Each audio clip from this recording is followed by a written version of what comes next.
I forgot that Julian starts the game like naked in his underwear. Very nice. Oh, All right. we don't. I'll start this way. Hello, YouTubes. Thank you for joining me today. I'm Nicholas W. Fuller. I'm a writer, I'm a gamer, and I'm a book clubber of games. That's right.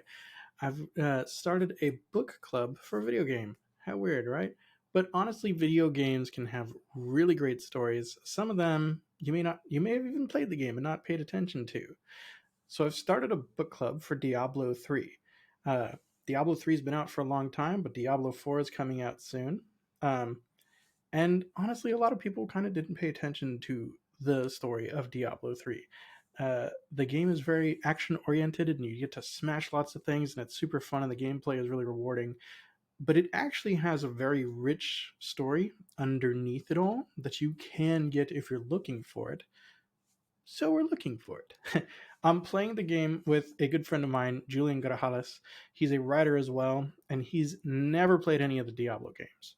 So we're going through the whole game from beginning to end, not all in this one video, but we're doing that over the course of, weeks. And we're trying to get through the whole game and the whole story before the release of Diablo 4 on June 6th. So, yeah, this could be fun if you're brand new to the games like Julian, or if you want a refresher on the game story before Diablo 4 comes out, like, honestly, that's my position. Or if you're an old veteran and you've been playing the games forever and you know it all very well and you want to poke fun at a bunch of noobs playing the game badly and getting some lore details wrong, check this out. We're going to be streaming our play sessions on Tuesday and Thursday nights, usually around 9 p.m. Eastern, but maybe a little before. We'll see how it goes on every night, you can watch those live streams. Either you can watch them live or you can watch them previously under the live menu item on my channel, or you can play along yourself and have the stream on another screen and chat with us along the way, or just watch us play, or you can just sit back and relax and watch these weekly highlight videos. That's what this is. Nice highlights of our first week of our gameplay. We actually made it through all of Act 1. So you're going to see a gameplay from day 1, gameplay from day 2, and then a nice little discussion with Julian and I about the story along the way, what we think is working really well, what's not working really well. What's kind of fun about this too is we get to discuss also how they're delivering the story, because the way that you can deliver a story, you have options with a game. It's not like a novel where there's words on a page, and I guess there's minor nuance you can change with a novel, and that you can sort of change the formatting and stuff and maybe the point of view, but games have a lot more options, and we'll talk about that. We also, like to have some fun, so there's some jokes along the way and that sort of thing. So I hope you enjoy this highlight reel. Let me know if you do. Let me know in the comments if there's other games you want to see us book club. I've got some other ideas, but I'm interested to see what you think. And check it out.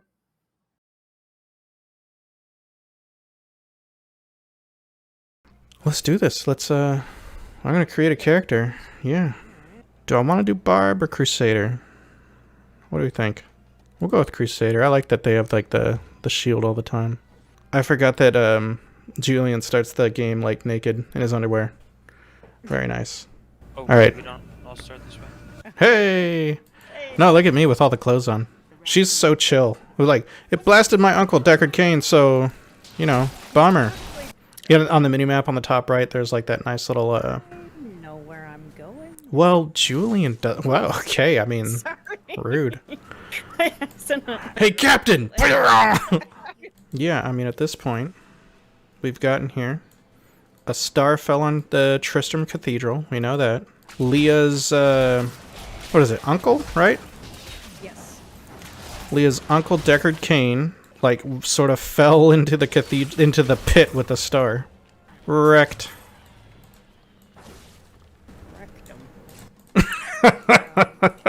So a lot of the lore, too, comes in these little books, but you get nice voice acting.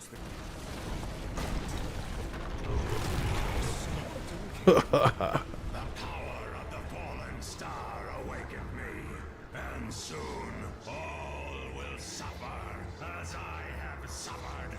Gods, bring me his bones. How convenient that they all stopped attacking him. Very nice of them. Right.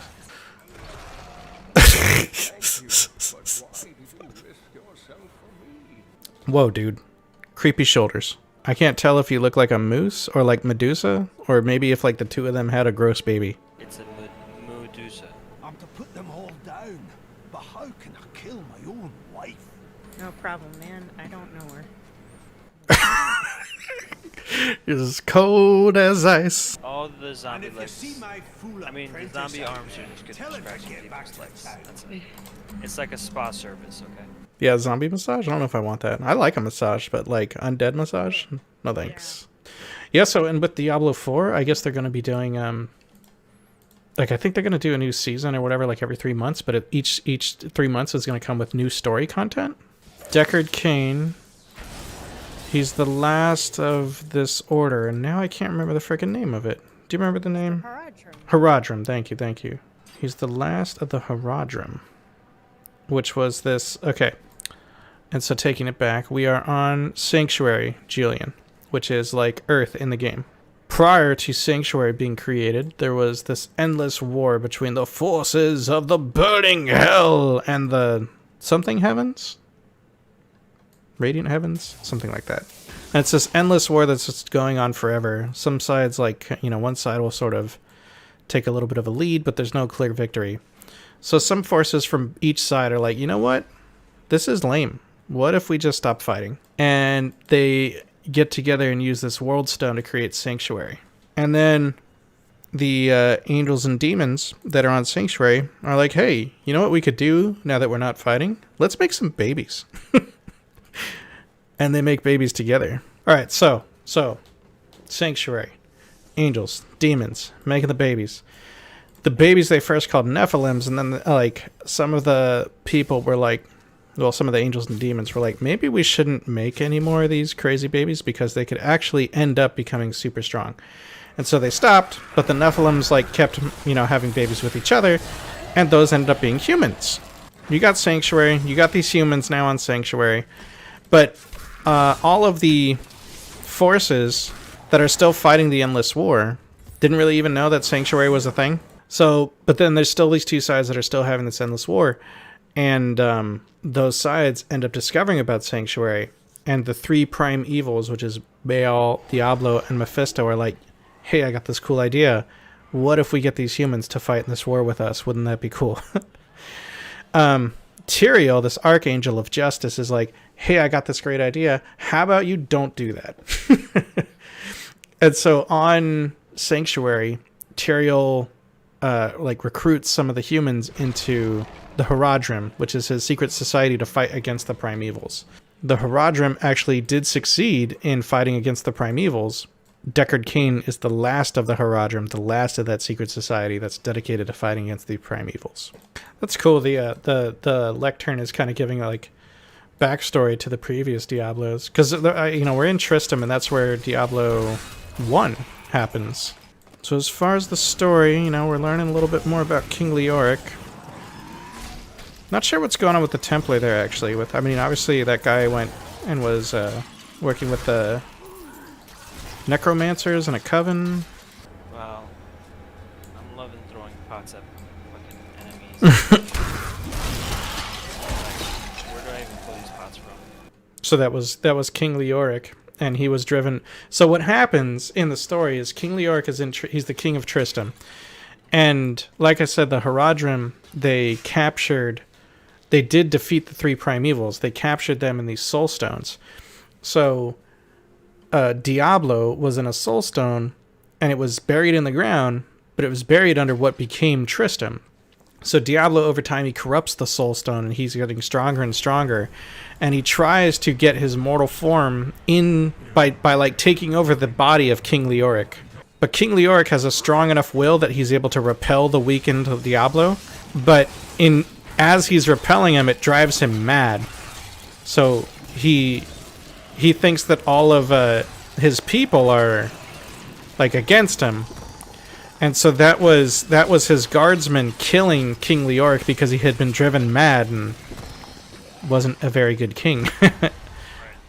So it's all part of the story of Diablo 1. It's super cool the way they worked that into this game. You will never defeat me. Is there somebody down there? Let's go stab him. So you are the fire that fell from the sky. Why do I find you here at the source of this place's darkness? I am not your enemy. I think, yes, I believe I have come with all warning. You know, we started out, got Deckard Cain out. We know that he's the last of the Haradrim. We got to kill the Skeleton King, who was the old king from Tristram, from way back in Diablo 1. And now we've got this stranger, who was the falling meteor that created that crater in the Cathedral of Tristram. And yeah, we're going to have to wait until Thursday to find out who this stranger is. I know, but Julian doesn't know. All right, we'll leave it a mystery for Thursday.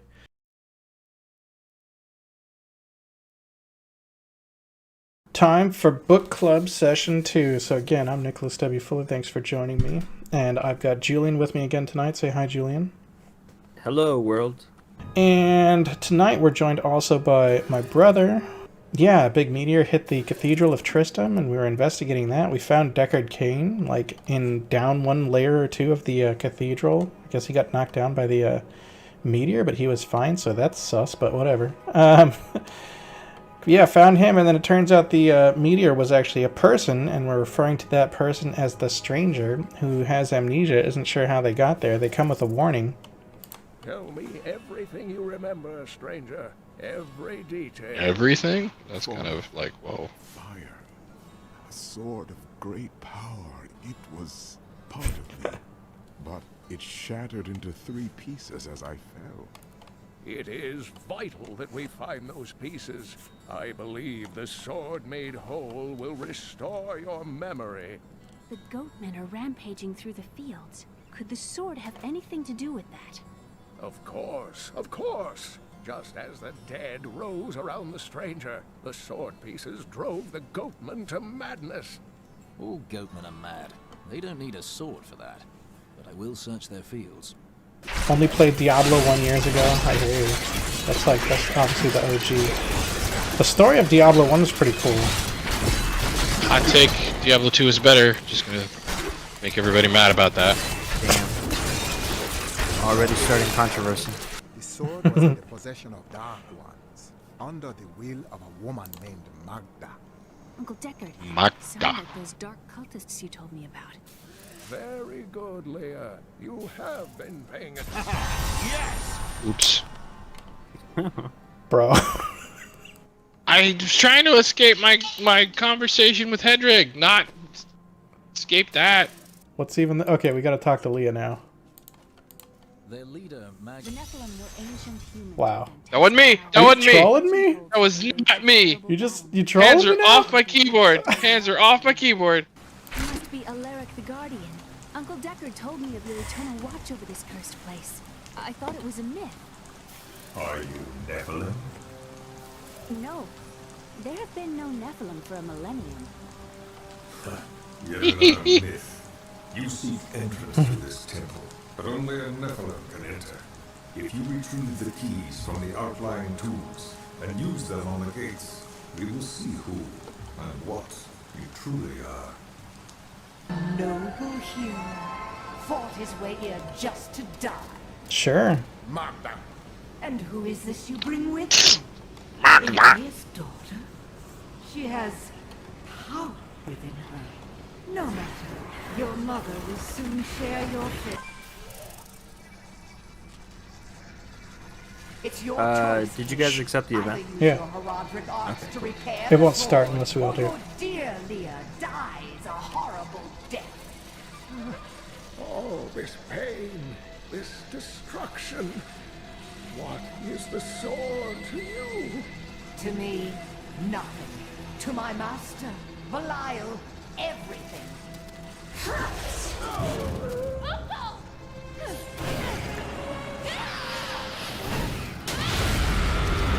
Whoa. Whoa, she went Super Your Saiyan. rage is overwhelming, girl. You win Right. this round, but if the sword cannot be mine, claim the one it's bound to. In the end, the blade shall be mine. Uncle, you can't die. Nothing can stop that now. But there is one last thing I must do. The sword must be made whole.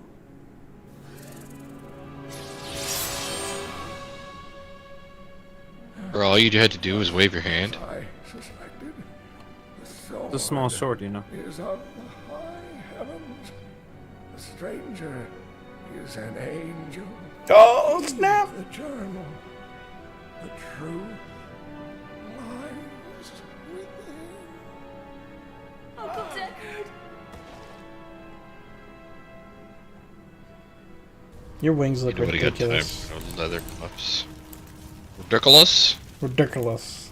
Those ridiculous wings. Ridiculous! I mean... You want really ridiculous? No. Uh-oh. No, I don't. Alright, it's been a hot minute since I played Mass Effect. You could choose if Shepard was like a man or a woman, I think, right? Yup. Alright, yeah. I always played as a man. So, She's a man, baby, yeah. Man, we're just mowing through these. We're just wrecking faces. Wrecking trees, wrecking goats. I feel like there are parts of this story that are like really not that well told. Like, Leoric's queen right now was like, hey, you know, help me get the people out. But I feel like unless you like already know the story, you're not gonna necessarily get that what happened. My lord, the prisoner is ready, as you requested. Thank you, Lazarus. Your loyalty is invaluable in the midst of all these traitors. And you, my dear, my own wife and queen, conspiring against our kingdom. My love, I swear, I have never betrayed you.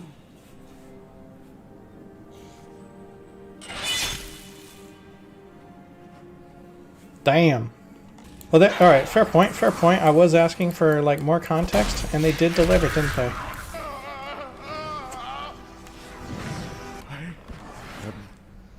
Dying? Angel, take up your sword. My sword.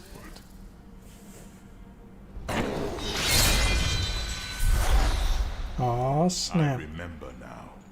I was an For real. archangel of the high heavens. I was the I embodiment told you, of man. justice. I gave you I was. a clue. I am Tyrael. You have restored wearing his my mind, wings. friend. And now I remember the warning I came to deliver. Belial and Asmodan, the last lords of hell, are unleashing a tide of darkness that will drown this world. Already, Belial's shadow has fallen upon Chaldean. Then I will go to Chaldeum and introduce myself to Belial.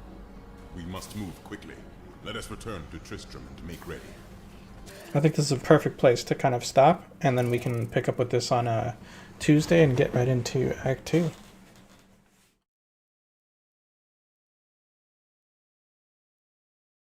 We're doing this Diablo 3 book club with Julian. Hi, Julian. Hey, good to be here. What's up, Yeah. everybody? I've I'm been Julian. having some other friends kind of coming in and out as we've been playing the game, but Julian's going to be my ride or die from beginning to end with playing Diablo 3. And Julian had never played the game, so that makes it kind of exciting, I think. Yeah, totally. First time. Never played any of these games before. I played some Path of the Exile, which is somewhat similar, but not exactly the Diablo series. So I do feel like I've been like missing out on some huge like cultural like touch point for gamer culture. Right? Yeah, so we've wrapped up like our first week of playing the game, and we played on like Tuesday and Thursday like we're going to do, and we were able to make it through all of Act 1. So let's kind of talk about some of the stories. So we start out, and you picked a witch doctor, which is fun. I picked a crusader. But both of us, kind of the backstory is like, oh, well, we're the hero in our own place, but we hear that there's adventure over in New Tristram, so we're going to go over there and check out this meteor that dropped. Although I do think it's weird that, you know, even though we're supposed to be heroes, we're like level 1 and we have junk gear when we get there, right? Yeah, I mean, you got to start somewhere, but I guess the hero-ness is just in the character, the morality Right. of. No, I'm just kidding. I don't know. Yeah, Maybe it is we're strange. like we're heroes because of our training. I don't know. I Anyway, mean, so main character vibes, I think. So true. Fair. Definitely main character energy. So we get there, and New Tristram is under attack from like zombies and whatever. We start laying waste as you do in these games, right? Discover that again that meteor had fallen right on the Cathedral of New Tristram, and we talked to Leah, and she's like, "Oh, Deckard Cain is down in there. I don't know what happened." And okay, we'll go take a look. So we start going down through the cathedral and everything below it, and like 2 levels down, sure enough, there's Deckard Cain. He's, even though he apparently took a meteor to the face, he's all right, right? yeah, I mean, he has an impervious kind of face. I mean, he's lasted this long, right? Because he is a recurring character.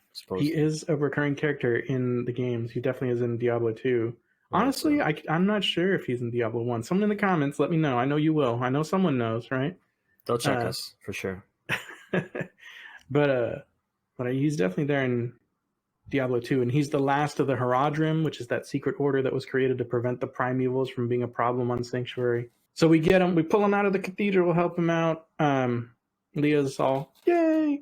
Then we kind of keep going further. We find the stranger, who it turns out is the meteor. The meteor was a human body that fell from the sky and smashed its way through the cathedral. Like you do, right? Yeah, it happens all the time. I mean, is this a normal recurrence in Diablo? I mean, I'm sorry. I come to this series without any sort of experience or any real that's good. I think it like that freshness is good. So, but no, the meteors as a humanish being falling, that's new. That's new here. Obviously, there were some questions, but the stranger also has amnesia, and they're not sure who they are.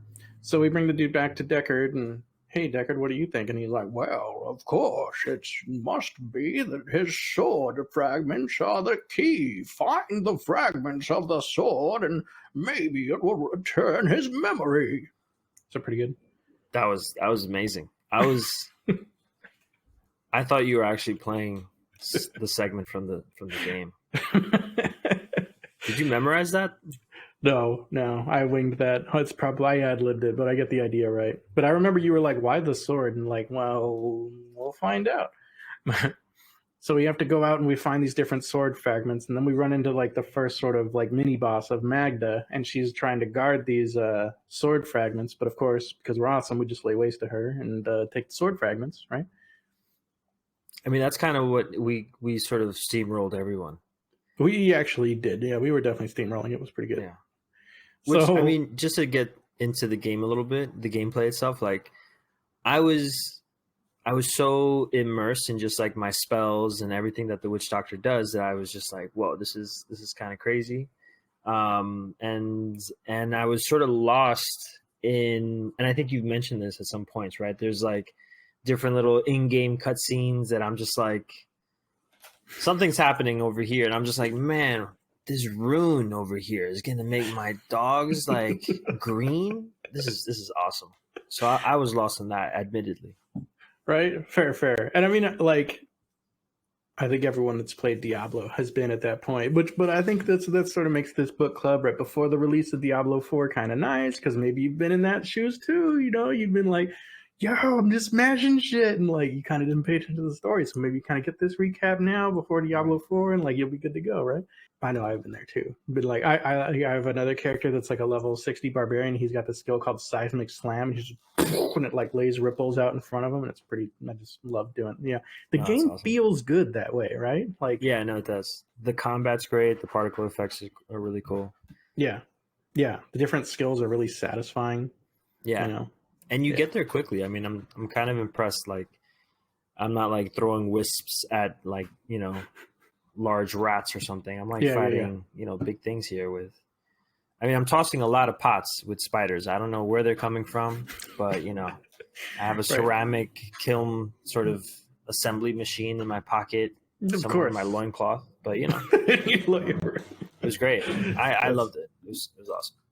Yeah, for sure. Yeah, that's I love that recurring joke in our stream about your pots. Yeah, so I feel you there. Well, let's finish our like recap of the story. So he's got these sword fragments. We got to go get the sword fragments. Magda's trying to guard him. As we're getting that third sword fragment, Magda's like, whatever, have it. I'm gonna take everyone else. So she leaves and she like kind of takes Deckard Cain and Leah and the stranger all to Deckard Cain's house, which is super convenient for us, but that's okay. So we get in there and we're like, no, no, no. But she kills Deckard Cain, which seems pretty amazing given he took a meteor to the face, but whatever. Right. She kills Deckard Cain, right? And then Leah's like, no! But then we get out of the house and she's like, that was sucky. But anyway, like, Yeah, she moved on real quick. right? Yeah. Yeah, we gave the stranger his sword, and da-da-da-da, it's Tyrael, the Archangel of Justice. Right, which, I mean, he had a cool aura and like really dope wings. I have no idea who this guy is, so I'm looking around like, is this good? Is this bad? You know, Right.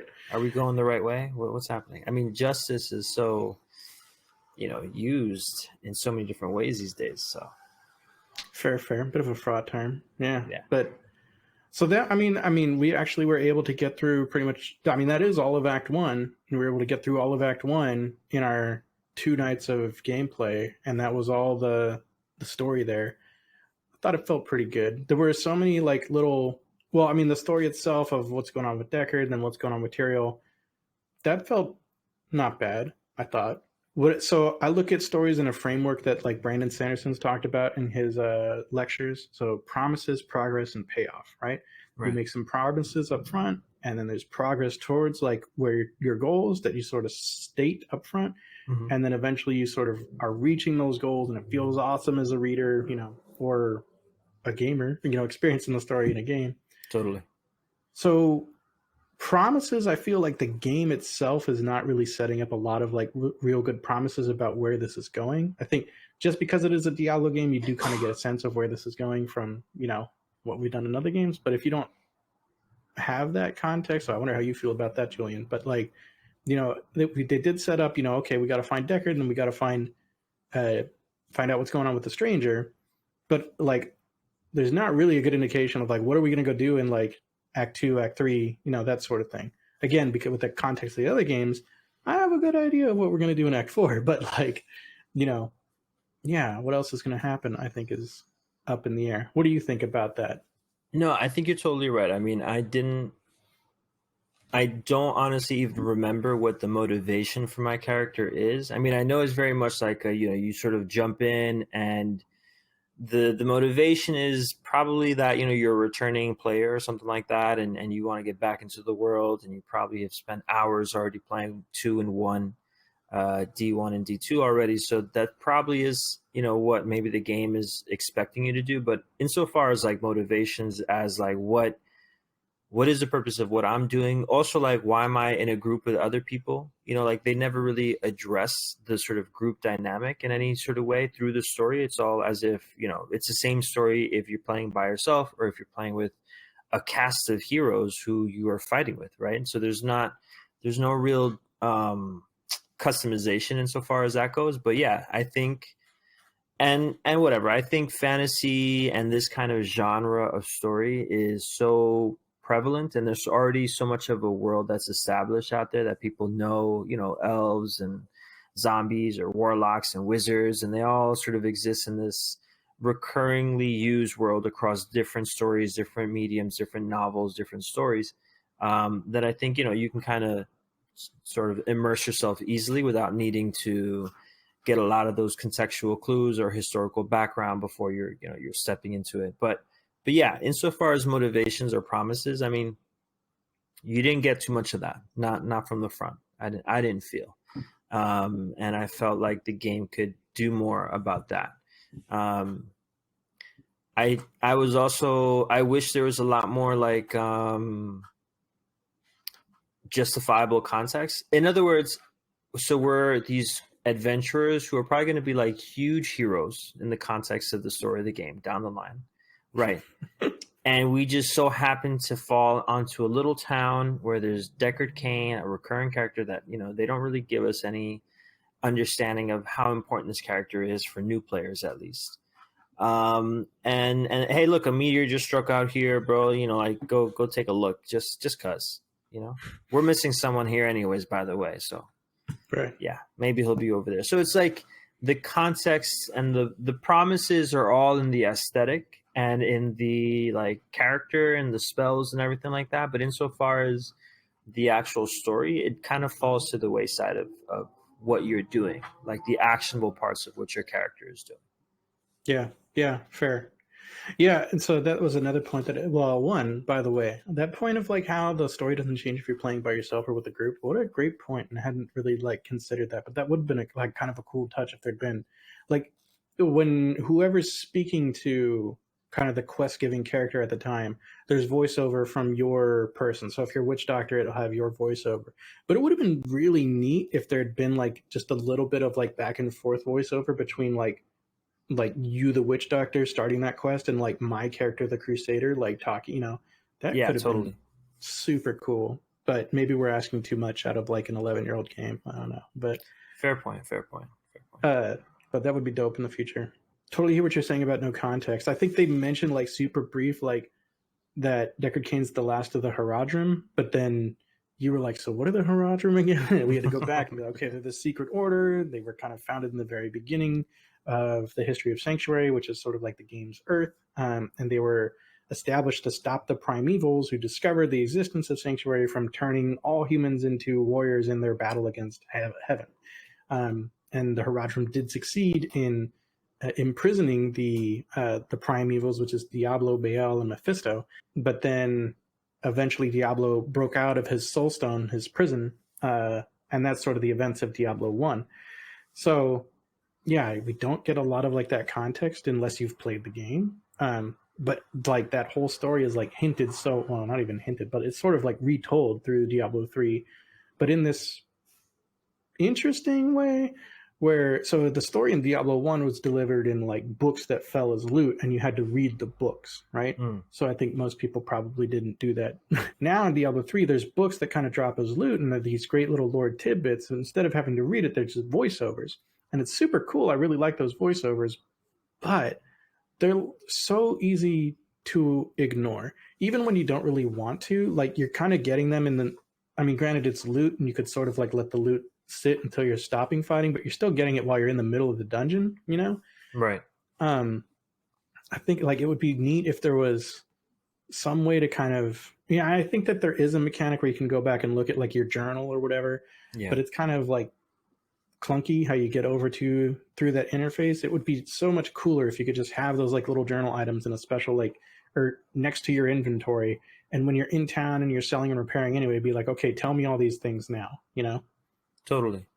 Yeah, I think there are many ways. I mean, I'll be the first to admit that like if it's not in video games in particular, because there's so much visual stuff coming at you already, that to sort of just focus on like this little fine print thing on the corner of your screen it's not the most appealing kind of thing. And I think also like when I try to think about games where I am both in a very immersed environment that maybe I have to be very vigilant about, the times where the story sticks is when there are like voiceover recordings, or like there, you know, I'm thinking of BioShock, for example, where, you know, you have like someone talking to you on the radio, they help guide you, they narrate things to you, you know, you're seeing things or you're hearing things through your logs. I think also, you know, the story moments in BioShock, for example, are very like scripted insofar as like, look, the lights went out, you're supposed to be looking in this one direction right now, and everything's kind of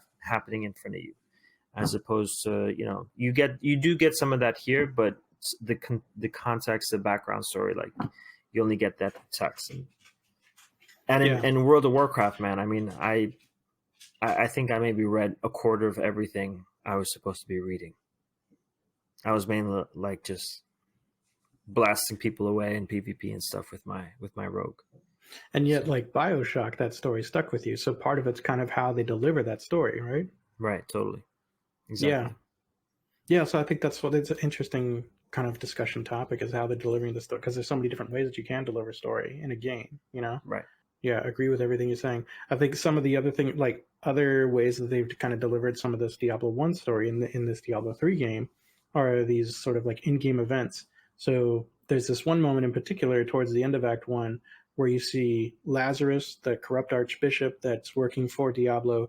He's sort of convincing Leoric to go and put his wife to the guillotine, and they're doing that deed. And that's actually comes after you see Leoric's wife, like the ghost of Leoric's wife, holding her head out in front of her, which is kind of creepy in a good way, but you don't really understand like why.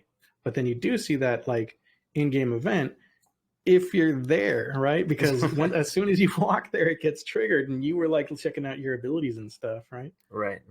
No, that's true. That's the other thing here.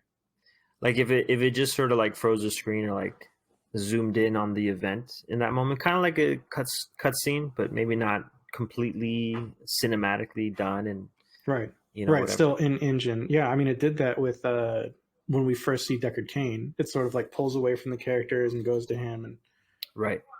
Yeah, totally. More of that, I think would have been great too, and I think it forefronts the story as opposed to like just like side attaches it, because you can tell that the game is more focused on like the combat and like the running around and dungeon crawling aspect of it all than like, you know, what the storytelling is itself. right. Yeah, it seems to me that like with at least this Act 1 that they purposely obviously set in New Tristram, they decided that story elements that are for like this game story, they would do more of that and pull you into it more. Like, because again, we saw that with Deckard Cain when we first run into him. We saw that with Deckard Cain when we go to his house and right before he's killed. But with the elements that are sort of like backstory of Diablo 1, again, like that event where Leoric's putting his wife to the guillotine, it wasn't done the same way. So I guess they made that choice there, right? So like Diablo 3 Right. stuff, we're going to force you into. Diablo 1 sort of backstory stuff, we're not. Yeah. And it's easy to see why, again, because the focus of the game is the action, but like, you know, could it have been improved by drawing a little bit more attention? I don't know, you know? Yeah, I think so. And you know, it's hard. It's hard when you're just sort of embodying a character as opposed, or an avatar, as opposed to like stepping into a character's world, you know, like, and what their, you know, what their own history and background is. I think it's a little hard to do that in these kinds of stories, especially when they give, I mean, whatever, they could have come up with an ability for you to choose like a background story, and they tell, like, I feel like I've seen that in games before where you're like, what are you, a rogue? Are you on the run? Are you on a mission? Are you looking for somebody? And then, you know, in the beginning of the story, they have like a little cutscene where they sort of state that. And I don't know, I'm still choosing those options either way, so it's not like it's creating much of a immersion as much as like, you know, choose your way, you know, choose your adventure type of type of story. But it's not a total blank slate for you to work from, but exactly. But you're still having more agency with it if it's the choose your own adventure. Yeah, exactly.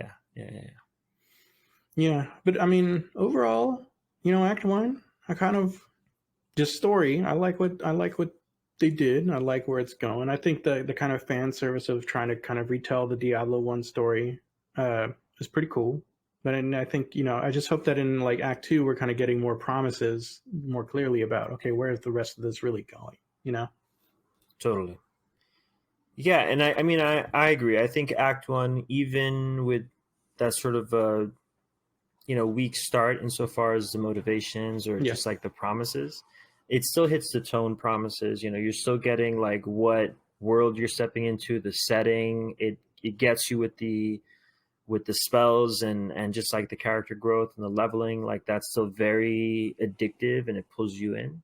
So even if like storytelling wise, it's not giving you the sort of promises or progress, even though there is progress, I can't deny that the gameplay itself is addicting and sort of hooking you in further into the story. So that's the unique element of storytelling through video games, is the actual action and dynamic of you playing it. But I do think, you know, it's complete. We have the promises, we have the setting, we have the inciting event, right? We have, which is a meteor and sort of it crashing down.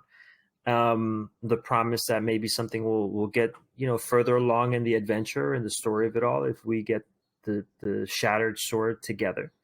Well, we did. At the very end, like it does, Exactly. like Deckard's last act is he makes that sword all together, and then it gets to the stranger, and we know it's Tyrael. So Exactly. So insofar as like a part 1 and act 1, it's pretty good because it definitely sets us out to, so what is act 2? And now we're in this like war now, right? Before we were just adventurers, just like hopping around from village to village looking for some inn to get drunk in or whatever, who knows.